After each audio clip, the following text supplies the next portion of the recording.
Hi, and welcome to A Bit of Ground. I wanted to start today in my hobby room, office slash hobby room. It's really more of a hobby room than it is an office.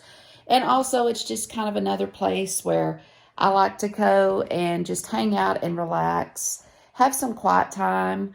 I wanted to show you this room because it's the focus of what I wanted to reflect on and talk about today, which is how do we deal with and how do we get back to the people we used to be? And when I mean that, I say that I think so many of us, especially those of us who have lost ourselves, maybe through transitions, maybe through watching children grow up and move on and become adults, we've transitioned to this other place in our lives.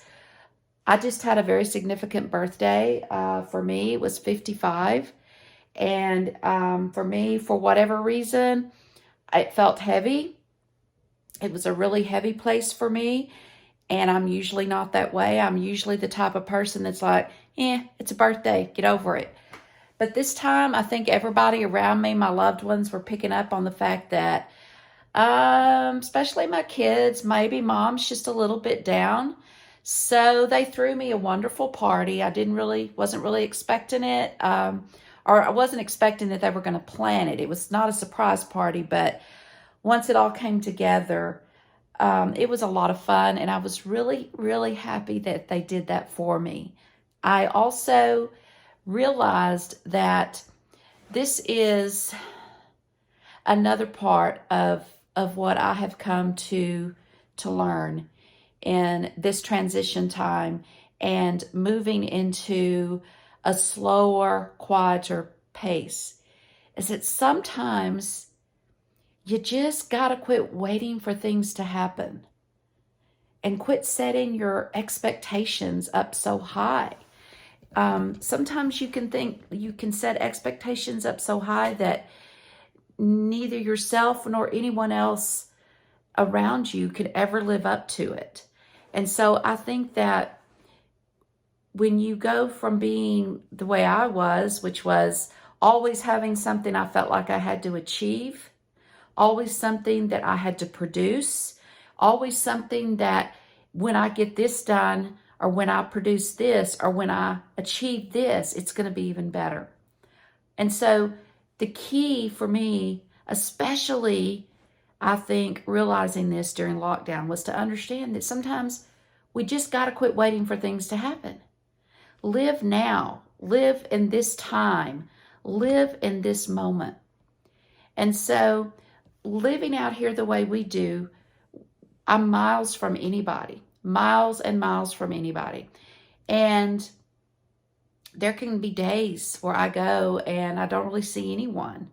I did go in today and see my mother at the assisted living, had lunch with her and helped feed her today. She's been having a lot of problems with her eyes, and so it's sometimes difficult for her, getting to where it's harder and harder for her to hold the utensils. So I went in today and visited with Mom, and that was extremely comforting and rewarding for me. I totally, really enjoy my quiet time and alone time.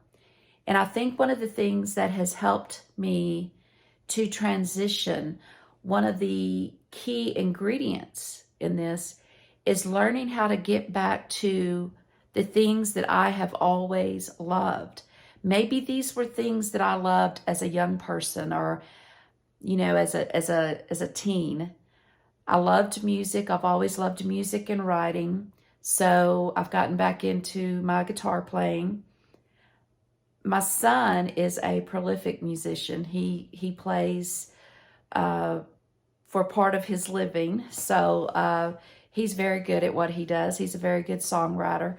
And so he has been a great inspiration for me to get back into the music aspect of what I used to enjoy. And another part of what I used to enjoy, and this, I can come into I call it my craft art room, and I can sit down. I'm just going to show you a little bit here. I can sit down and just go for hours and not really realize how long I've been drawing. And it took some courage, I would have to say, to get back into the art part. And I don't know what makes that so different art than doing, say, writing or music. But for me, it was very significant in trying to sit down and just start back with the drawing again. So I'm going to tell you about a very good channel that I found, The Unexpected Gypsy. She is phenomenal. You can get on her channel, look at her videos, and she is just a delight.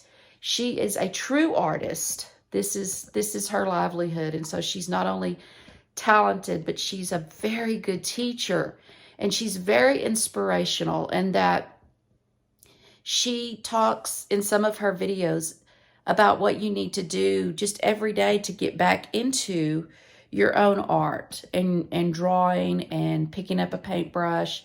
So I'm going to leave a link to The Unexpected Gypsy so that you can go to her site and watch what she does. But I also want to talk to you today about what it means to be living in this moment. Live in the moment, live in the present that we're in. And I know that is so much easier said than done. It's so difficult sometimes to just say, I'm just going to be here today in this moment. So many times we want to reflect on the past, and there's nothing wrong with reflecting on the past. Sometimes reflecting on the past is how we find things out about ourselves. But there's one thing to reflect, and there's one thing to live. And you also don't want to be in fear of the future, because the future is something we really don't have control over. And so this is when I go to meditation and to prayer.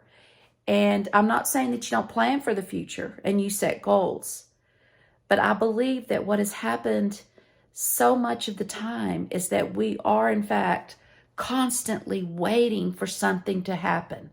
What's going to happen next? When this happens, I'm going to be so happy. When I get this accomplished, I'm going to be happy. And we're missing the beautiful moments that are available to us now. These things, these moments are all available to us. And sometimes it's just sitting down and relaxing and setting you up a space that's just yours, that you can go in, and whether it's for prayer or whether it's for art or some type of hobby, everyone needs that. And so today, that's what I really wanted to focus on, is the anticipation of always thinking that we have to have something that's about to happen. Because if we've all learned one thing, that one thing that we have learned is that we can't know what's going to happen. But we can get back to the things that we've always enjoyed. And they're there for us. They're here for us. And sometimes in these times of just being still and knowing that we can listen to that little inner voice and we can say, okay, what do I want to do today? It's my day. I've got the whole day. I get to pick. What do I want to do today? And again, it may take some time. It may be going back and reflecting. But don't be afraid of that. Don't let that part of your reflection be something to be apprehensive and fearful about. Because these things in this quieter time that we're all learning to embrace, I believe are going to show so many people their inner strength, their hidden talents, and their ability to appreciate the moment, this moment, living in the moment and not missing the moment, because it is all here for us. And so I just wanted to leave you with that today. And thank you for joining me. Please stay tuned. I will be having some videos coming up, working out in the yard with the weather. Now that it's starting to warm up, we've got one more probably really good cold blast that's going to come through.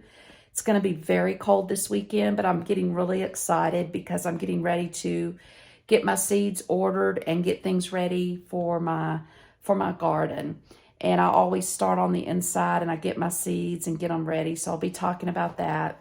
I will be taking you out on an adventure with our cattle and our livestock. That's going to be coming up. I'm going to be talking a little bit about, what it takes to, we just finished working on and rebuilding and replacing, I don't know how many miles of fencing. And I wanted to take y'all along for that, but the wind was blowing that day, gusts up to 50, 60 miles an hour. There was no way I could record, be out where you could hear me, and also get the work done. So hopefully I'm going to have some warm days coming up before this next cold front, and I will take y'all out and just let you see what we did on the repairs, the livestock and how they're doing, and to just see the inner workings of what we do on a daily basis here. So that will be coming. Also some videos on some Depression era cooking. I mentioned before that I have our family cookbook, and these recipes go back to, some of them, the Great Depression. And so not only are these recipes tasty, they are economical and they go a long ways. So stay tuned for that. I'm really looking forward to that. So again, thank you for joining me for this very short video today on a bit of ground. And I can't wait to see you again.